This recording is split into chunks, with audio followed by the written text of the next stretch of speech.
Jobelle Bell from Singapore asks, what are some of the weirdest questions your students have asked you? Ooh, I'm gonna go first. Okay. Okay, I wouldn't really consider this a weird question as so much maybe like an English misunderstanding. Very interesting question. Yes. Well, what happened was when I first came to Korea, Rainism was really popular. And part of the song, there's a part where he talks about his magic stick. Magic stick! I'm gonna be a bad boy. I'm gonna be a bad boy.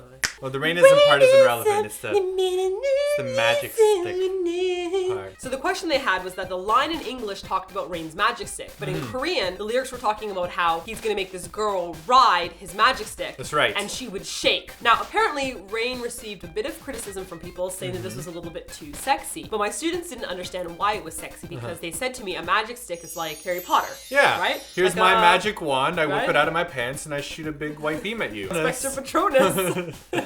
Patronum! So, I was trying to explain to my students about Magic Stick, but they also had another question for me. And at the same time, 50 Cent released his single for... Don't you mean 50 Cent? 5050? Thought it was... Fitty. No. No? No. Sorry. He talks about licking a lollipop. Or Right. not him specifically, but a girl licking a lollipop. Correct. I think perhaps his lollipop. Yes. Yes. So my students said to me they were wondering what lollipop meant because they thought lollipop is just like a candy or something. And I really, now that I think back on it, were my students trolls? Yeah, that's what I'm thinking.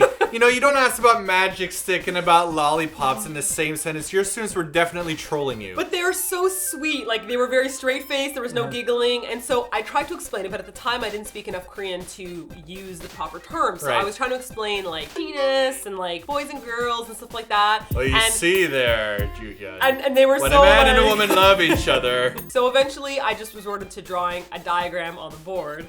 How detailed was this diagram? It wasn't very detailed. Was there like any prickliness at the bottom? A plain old, simple stick. There's an and arrow balls. pointing upwards. It was like that. Yes, it was. There you It go. was like an arrow pointing upwards.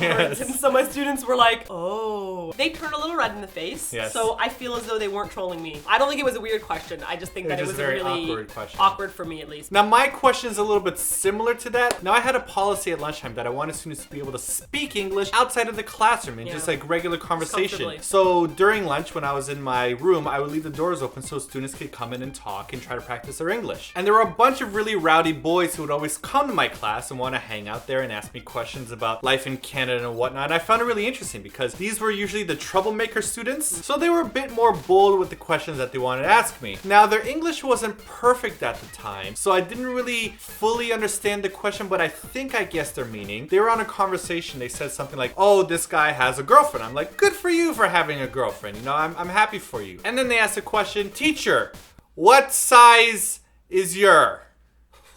What is your size? So I said, do you mean shoe size? I'm like, Sambek 300. And they're like, no, teacher, no shoe size. Your size. And I'm like, I think I know what they're inferring to because I see some of them giggling in the back. Were you being trolled as well? I think I might have been being trolled by some of my students. We were trolled. So then I went up saying Beku Shippo because that's my height, and they're like, Beku Shippo! Oh! And they started high-fiving each other. What does Beku Shippo mean? Beku Shippo means 195 centimeters because that's my height in Korea. I'm 195 centimeters. But I think that they weren't really excited at my height per se, but they were thinking about something else. So they all high-fived each other and left the classroom. Now this only happened once. I don't have students regularly asking me the size of my junk or inferring to the size of my junk. So I can't say that this is very common, but it was a very interesting question that they asked. I think because you hung out with those guys a lot that they felt more open with you, right? Maybe. Yeah. So that's it for this TLDR. If you have a question for next TLDR, leave your question in the Google moderator page. Or check out the questions already asked and you can vote them up or vote them down. And don't forget to subscribe for more TLDRs.